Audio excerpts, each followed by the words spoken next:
नमस्कार। सदीनामा की ओर से आ गई हूँ लेकर दिनांक 5 अगस्त 2024 का संपादकीय लेकर, जिसका शीर्षक है वहाँ ताजमहल बोलिए वह तुम पवित्र हो गए, जिसे लिखा है हमारे सह संपादक राकेश अचल जी ने। बात करते हैं आगरा का ताजमहल का, जिन्हें शाहजहां ने अपनी प्रेमिका की याद में बनाया। ये प्रेम का प्रतीक भी माना जाता है। आज का हमारा विषय इसी संबंध में है और जानते हैं इस संबंध में आगे क्या कहते हैं हमारी संपादक महोदय। आगरा का ताजमहल एक इमारत भी है, इतिहास भी और बाजार भी। ताजमहल के प्रति घृणा से भरे कुछ युवकों ने ताजमहल के गर्भगृह में बने शाही मज़ारों को गंगा जल से धो डाला। ये युवक समझते हैं कि ताजमहल एक शिवालय है। उन्होंने ऐसा कर हिंदू धर्म की बहुत बड़ी सेवा की। दोनों युवकों को पुलिस ने गिरफ्तार कर लिया। पुलिस की भी मजबूरी थी। यदि वो इन युवकों को गिरफ्तार ना करती तो उसके भी कुड़मगज होने की बातें होने लगती। कानून के हिसाब से एएसआई द्वारा संरक्षित किसी भी इमारत में किसी भी तरह की धार्मिक गतिविधि अपराध है। यहाँ गंगा जल चढ़ाना भी इसलिए अक्षम्य है। भारत में हमेशा से हिंदुओं का राज नहीं रहा। इतिहास बताता है कि भारत पर अलग अलग कालखंड में अलग अलग जातियों के लोगों ने राज किया, लेकिन हमारे देश में कुछ ही लोग नहीं बल्कि बहुत से ऐसे लोग मानते हैं कि गैर हिंदुओं ने उनके हिंदू प्रतीकों को नष्ट कर नए निर्माण कार्य किए। इसमें हकीकत भी है और नहीं भी। पिछले अनेक दशकों से देश में ऐसे विवादास्पद निर्माणों को लेकर अदालती लड़ाइयाँ भी चली जा रही हैं। उन्हें जीता या हारा भी नहीं जा रहा। राम जन्मभूमि हो या कृष्ण जन्मभूमि, इस विवाद के प्रतीक हैं।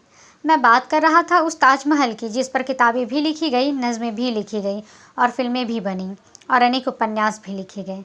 ताजमहल के बारे में हिंदुस्तान का हर व्यक्ति जानता है कि फिर चाहे वो उत्तर का हो या दक्षिण का, पूरब का हो या पश्चिम का रहने वाला भारतीय।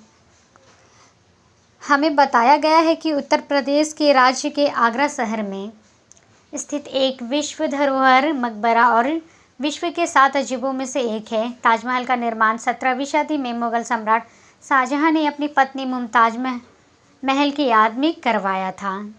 मेरा मकसद ताजमहल के बारे में आपका सामान्य ज्ञान बढ़ाना नहीं, मैं तो आपको उन कब्रों के बारे में बताना चाहता हूँ जिन्हें गंगा जल से धोया गया। गूगल महाराज कहते हैं कि मुस्लिम परंपरा के अनुसार ताजमहल में शाहजहां एवं मुमताज महल के पार्थिव शरीर इसके नीचे तुलनात्मक रूप से साधारण असली कब्रों में दफन हैं, जिनके मुख दाएं एवं मक्का की ओर हैं। मुमताज महल की कब्र आंतरिक कक्ष के मध्य में स्थित है, जिसका आयताकार संगमरमर आधार 1.5 मीटर चौड़ा एवं 2.5 मीटर लंबा है।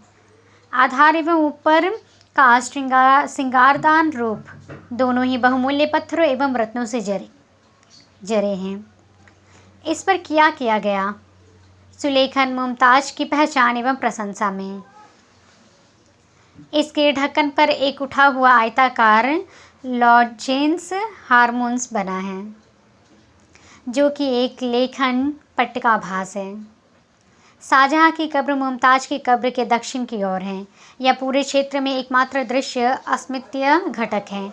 यह अस्मितीय शायद इसलिए है कि शाहजहां की कब्र यहाँ बनने निर्धारित नहीं थी। यह मकबरा मुमताज के लिए मात्र बना था।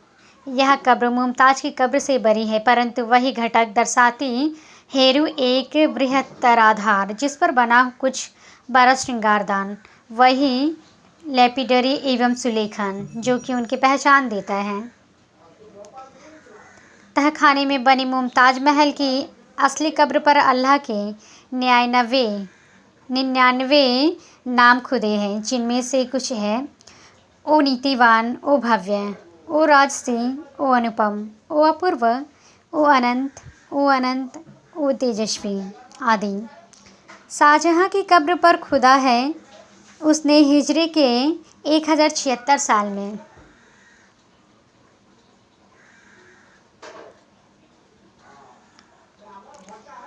रजब के महीने की 26वीं तिथि को इस संसार से नित्यता के प्रांगण की यात्रा की। आगरा के एडीसीपी सीटी सूरज राय ने बताया कि ताजमहल में शनिवार को 2 युवकों ने गंगा जल चढ़ाया।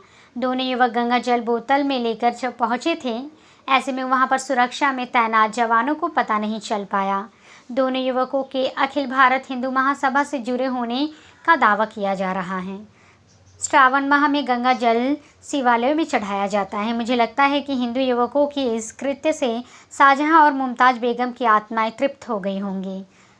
असली समस्या तो ताजमहल की सुरक्षा करने वाली CISF के अफसरों की है, जो कि एक शाही मकबरे की हिफाजत नहीं कर पाए। वैसे हमारी सरकार यदि अपने विरोधियों की SPG सुरक्षा हटा लेती तो वो दिन भी दिन दूर नहीं है जब ताजमहल पर तैनात सुरक्षा को भी देशहित में हटा लिया जाए। मेरे ख्याल से इन युवकों को तत्काल रिहा कर देना चाहिए, क्योंकि ये ना हिंदू धर्म के बारे में जानते हैं और ना दूसरे धर्मों के बारे में। हिंदू धर्म में गंगा जल का इस्तेमाल भगवान शिव का अभिषेक करने के लिए होता है, न कि किसी मकबरे को धोने के लिए। हिंदू धर्म किसी दूसरे मजहब की स्थिति किसी भी स्थल को अपवित्र करने की इजाज़त नहीं देता। ये इजाज़त कुछ संगठन और पार्टियां देती है। वैसे ये उत्तर प्रदेश है, यहाँ तो मुख्यमंत्री निवास भी सत्ता परिवर्तन के बाद गंगा जल से धोने की परंपरा है। ताजमहल 371 साल से आगरा में निर्विकार भाव से खड़ा है। उसे देखने देश विदेश से असंख्य लोग आते हैं।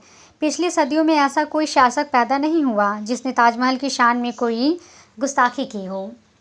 लेकिन ये कलिकाल है, इसमें ताजमहल के साथ कुछ भी होना संभव है। जब अफगानिस्तान में तालिबानी बामियान की युद्ध प्रतिमाओं को बारूद से उड़ा सकते हैं, तो हिंदुस्तान में यदि कोई सिरफिरा निज़ाम ताजमहल को भी नेस्तनाबूद करने का फैसला सुना दे तो आप कुछ नहीं कर सकते। फ़िलहाल ऊपर वाले का करम है कि ताजमहल अपनी जगह मौजूद है, लेकिन महफूज नहीं। आज वहाँ गंगा जल चढ़ाया गया है। मुमकिन है कि कल कोई घृणा से भरा व्यक्ति शाहजहां और मुमताज़ की कब्रों में तेजाब से नहला दे उन्हें। ताजमहल किसी के लिए प्रेम का स्मारक है तो किसी के एक शोषण का प्रमाण। शकील बदायूनी के लिए ताज सबसे अलग सहकार है। वे लिखते हैं कि ताज मेरे लिए एक मजहर ए उल्फत ही सही, तुझको इस वादे ए रंगी से अकीदत ही सही, मेरी महबूब कहीं और मिला कर मुझसे। बज़ब शाही में गरीबों का गुज़र क्या असनी मशनी। शब्द जिस राह में हो शतवत ए शाही के निशा, उस पे उल्फत भरी रूहों का सफ़र क्या असनी। ये नज़्म बहुत लंबी और मायने खेज है। काश ताजमहल में मकबरों पर गंगा जल चढ़ाने वाले लौंडे ये अगर किसी हिंदी शब्द है असंसदीय बिल्कुल नहीं ने इसे पढ़ा होता। कुल जमा ताजमहल को ताजमहल ही रहने दिया जाए। वहाँ यदि कभी शिवाजी विराजते होंगे तो भी वे न जाने कब किस जगह को छोड़कर चले जाएं। ताज को सियासत ही नहीं वक्त की धरोहर समझकर उसका सम्मान किया जाए, उसकी हिफाजत की जाए तो बेहतर है। तो ये था दोस्तों हमारा आज का संपादकीय। कल फिर लौटेंगे एक नए विषय, एक नए संपादकीय के साथ। तब तक के लिए नमस्कार।